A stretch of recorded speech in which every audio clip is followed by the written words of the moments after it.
दादा, आज जी काही घटना घडली साधारण किती वाजता घडली आणि तुम्हाला कसं समजलं आणि पोलिसांनी येऊन साधारण काय ताब्यात कोणाला घेतलंय का, काय परिस्थिती? आज दुपारी साधारणतः 2 वाजण्याच्या दरम्यान एक मिसिंग मुलगी झाली असे समाजामध्ये एक मेसेज गेला. त्याच्यानंतर त्या घरच्यांनी साधारणतः 1-2 तास 4 वाजेपर्यंत शोधण्याचा प्रयत्न केला. परंतु त्यानंतर घरच्यांनी तक्रार दिल्यानंतर डिपार्टमेंट इथं हजर झालं आणि डिपार्टमेंटबरोबर आम्ही सगळे त्यांच्याबरोबर मदत करत होतो.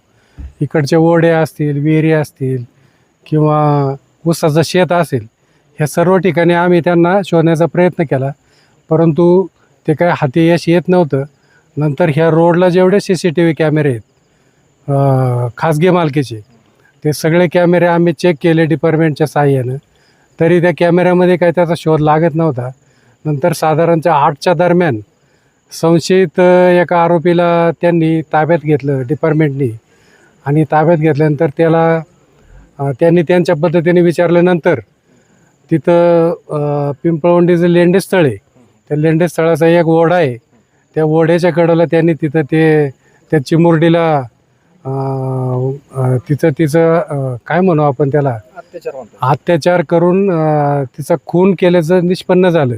आणि त्यांनी ते जागा स्पॉट दाखवला आणि त्याच्यानंतर ते क्लिअर झालं का ह्या व्यक्तीनेच हे सगळं केलेलं आहे. त्याच्यानंतर फॉरेन्सिक लॅबची टीम आल्या, पोलीस डिपार्टमेंट आले, ओतूरच्या असतील, आळेपाट्याच्या असतील, नारायणगावच्या असतील, सर्व आमच्या लेंडेस्थळातल्या सगळ्या युवकांनी आणि ज्येष्ठांनी सगळ्या डिपार्टमेंटला सहकार्य केलं. त्यांना हवं नव्हते रात्रीच्या वेळेला टॉर्च वगैरे किंवा अंधारात इकडं जाणं, तर आमची मुलं पहिली पुढं जायची, नंतर डिपार्टमेंटला सहकार्य करून डिपार्टमेंट यायचं. त्याच्यानंतर त्या बिचाऱ्या मुलीचा मृतदेह तिथं सापडला.